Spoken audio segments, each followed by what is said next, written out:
El cubismo responderá a la descomposición geométrica de la realidad, del mismo modo que unos años antes Cézanne promovía. Se usan colores neutros, se salta la multiplicidad de planos y se renuncia a la profundidad. Su máximo exponente será Picasso. Pablo Picasso nace en Málaga en 1881. Su padre pronto es contratado como profesor de dibujo en la Escuela de Artes de La Coruña. Al poco tiempo se instalará en Barcelona, donde entra en contacto con las nuevas tendencias pictóricas. Su obra va a ir siempre de la mano de sus vivencias, reflejando su estado de ánima o postura ante las experiencias vividas. Este cuadro que observáis ahora, La corrida de toros, lo pintó con 6 años. En 1897 entra a la Real Escuela de San Fernando, pintando cuadros como este que veis aquí, que es Ciencia y Caridad. Pronto se enfrenta al academicismo y en 1900 viajará a París, que en esos momentos es la capital mundial de la cultura. Allí sufre una grave crisis personal y económica, y todo se une a la muerte de su mejor amigo, Casa Gema, del cual podéis ver el cuadro en esta imagen. Se inaugura así la época azul, que irá de 1901 a 1904. Es una época de especial pesimismo para el artista, donde predominan los tonos azules, los cuerpos alargados y las formas angulosas, como se puede ver en el viejo guitarrista. En 1904 deja definitivamente Barcelona y se instala en París, en el edificio conocido como Bateau Lavoir, un lugar donde habitualmente residían artistas y trabajadores del circo, y que ayudará a mejorar su estado de ánimo, comenzando así su época rosa, que irá de 1904 a 1907. Se caracteriza por ser más clásica y serena, y aparecen nuevos temas relacionados con el mundo del espectáculo, como son los saltimbanquis, como se puede ver en este cuadro titulado La familia de Saltimbanqui. Hacia finales de 1906, la obra de Picasso sufre un nuevo cambio. En ese verano viaja a Gósol, un pequeño pueblo en la provincia de Lérida. Ahí el esquematismo de Cézanne, junto a las exposiciones de arte ibérico del Louvre, muestran en sus obras un cambio que llevará al esquematismo que introducirá el cubismo. Estos cuadros sufren una controversia por su venta ilícita por parte de Jaime Botín ya en el siglo XXI. Es el conocido hermano del banquero Emilio Botín. Una vez en París se acercará al protocubismo con su retrato de Gertrude Stein, su marchante. La figura del marchante es muy importante en las vanguardias, ya que se da el nexo entre los artistas y los compradores, pero también influyen en los estilos, ya que son grandes conocedores de las obras. Este cuadro que veis es el retrato de Gertrude Stein, conocido porque cuando lo vio la comitente, es decir, Gertrude Stein, dijo que no se parecía en nada. Y Picasso, a sabiendas de la fama que iba a adquirir posteriormente, le dijo, ya te parecerá. En 1907 pintará Las señoritas de Aviñón, y así comenzará su época cubista. Aquí vemos la fasciculación y el intrínseco aire que da el arte ibérico a la pintura de Picasso. La parte de su obra cubista se dividirá en dos variantes.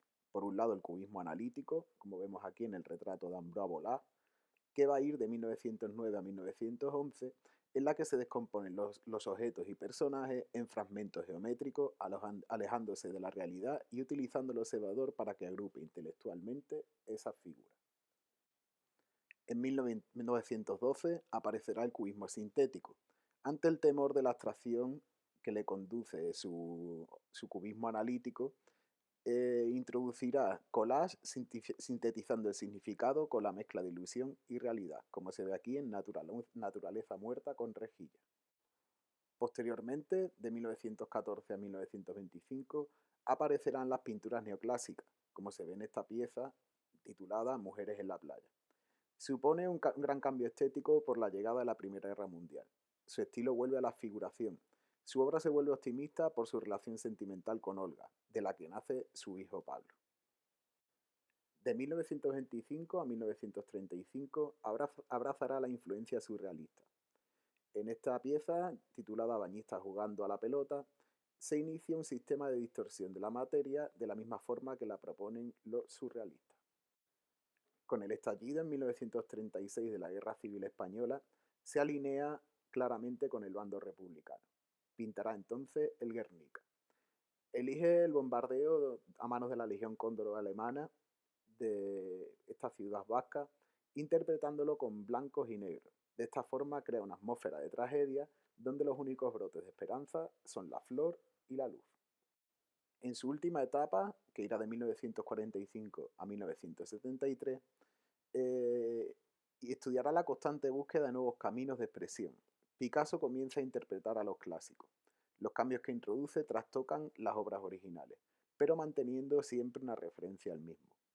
Finalmente, fallecerá en Mougins, en Francia, el 8 de abril de 1973. Pero de los años 70, que es cuando muere Picasso, tenemos que volver al futurismo, que aparecerá en 1909 y se prolongará hasta 1916. Sus obras proponen un dinamismo enérgico, tratando de representar en un cuadro las distintas posiciones de un cuerpo sobre la trayectoria de su desplazamiento con el lema: un coche de carreras puede ser tan bello como la victoria de Samotracia. Se hace una oda al movimiento tan característico de la postindustrialización, donde las calles se llenan de coches y comienzan grandes viajes por carretera. Esto puede apreciarse en esta obra de Giacomo Balla, Dinamismo de un perro atado. Aquí las piernas del perro se superponen, insinuando la sensación de movimiento. Pero en 1914 estallará la Primera Guerra Mundial. Esta supondrá un corte en el avance de la cultura y por tanto también en el avance de las vanguardias. Así, tras este conflicto, surge el dadaísmo. Nace con un carácter transgresor, negando todo lo establecido. Estos artistas no conciben cómo el hombre ha podido realizar la barbarie vista en esta guerra.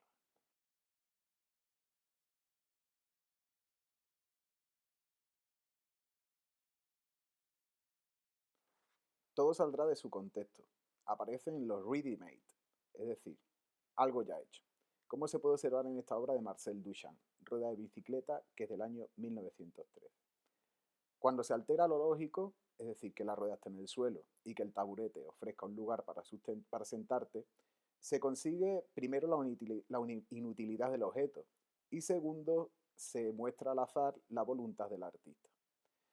Lo que entronca con la guerra, el ser humano necesita ser feliz y si se le saca de ese contexto queda inutilizado. En 1924, André Breton publica el Manifiesto Surrealista.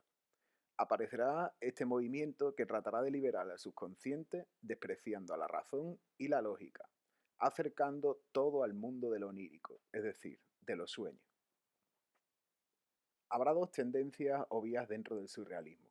Por una parte, estará el surrealismo figurativo, como se observa en este cuadro que se llama Plaza de Italia de Giorgio de Chirico, donde la reducción de lo humano genera intranquilidad. El hombre puebla el mundo y ante su ausencia todo adquiere otra dimensión. Es ahora el momento de hablar de Salvador Dalí. Nace en Figueras en el año 1904. Desde muy joven muestra una gran habilidad para el dibujo. Finalmente acabará ingresando en la Academia de San Fernando en 1921. Aprenderá dibujo, pero no acabará esta carrera porque decía que cómo le iban a examinar los profesores que sabían menos dibujo que él. Dentro de su obra más representativa, la surrealista propondrá el método paranoico crítico, tras sus viajes a París como la inmensa mayoría de los artistas del momento.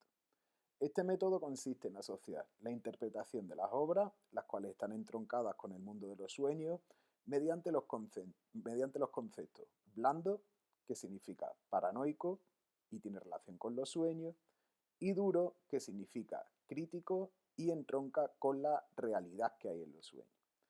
En esta pieza, el juego lúgubre, se observa cómo las partes duras de la escultura de la izquierda mantienen relación con lo real. Sin embargo, en el conjunto de la izquierda aparecen los sueños, asociados comúnmente a un gusto excesivo por los elementos blandos, los cuales se asocian con intestino, es decir, con cosas temporales como lo es nuestro cuerpo, y también con las pulsiones infantiles, como se observa en el miedo de la figura de la derecha, la cual tiene una mueca de ello, y sus pantalones manchados. Todo, por tanto, está marcado por las pulsiones sexuales, como también se observa en esta pieza, El gran masturbador, donde la inestabilidad predomina, como sucede en la relación con su pareja, Gala, apareciendo los insectos como símbolo del paso del tiempo y del asco, asociando el sexo femenino con la flor. Por último, en premonición de la guerra civil, se observa el sufrimiento por este conflicto, donde un cuerpo femenino desmembrado hace de representación de nuestro país. Por su parte, el principal valedor de la corriente del surrealismo abstracto será Joan Miró. Este artista mallorquín nace en 1893 y propone como corriente estética al automatismo, es decir, que la mano del pintor se libere del cerebro, generando así pinturas absolutamente irracionales. Esto genera piezas recargadas de elementos que se acercan al concepto de horror vacui, donde se mezclan lo humorístico con lo grotesco y lo lírico. Así se aprecia en esta pieza del Carnaval del Arlequín de 1925. Sin embargo, procurando no ser encasillado, comienza una nueva etapa, llamada el estilo salvaje, donde los objetos comenzarán a desintegrarse en colores muy fuertes, intensos y tenebrosos, como aquí se observa en el bodegón con zapato viejo.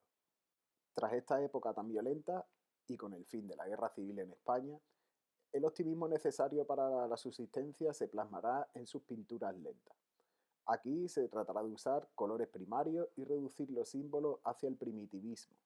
Estas piezas son la raíz del diseño actual, donde la sencillez y decorativo siempre siguen a la función. Esto se ve, por ejemplo, en esta pieza, que es el logo de la Caixa creado por este artista. Si en las vanguardias los objetos han sido estudiados de todas las maneras posibles, en la abstracción simplemente desaparecen, haciendo hincapié en la fuerza expresiva de la fuerza y los colores. Así los artistas, por tanto, se centrarán solamente en el hecho de pintar. A partir de este momento es muy importante también el espectador, ya que las sensaciones que le susciten las piezas acrecentarán a las vertidas por el artista. Esto se observa en el movimiento suprematista que propone Malevich, con la pieza que hemos visto antes y la archiconocida cuadro blanco sobre fondo blanco. En esta última pieza se observa cómo de la nada emerge el todo, ya que la intención del artista es que el espectador dote de significado a esta pieza. Por su parte, el neoplasticismo de Piers Mondrian propondrá que los colores primarios se vean contenidos por espacios en blanco, como un manifiesto del encorsetamiento en el que vive el ser humano, por sus relaciones sociales o bien por sus costumbres, como la habitación donde vive o las paredes donde se encuentran sus casas.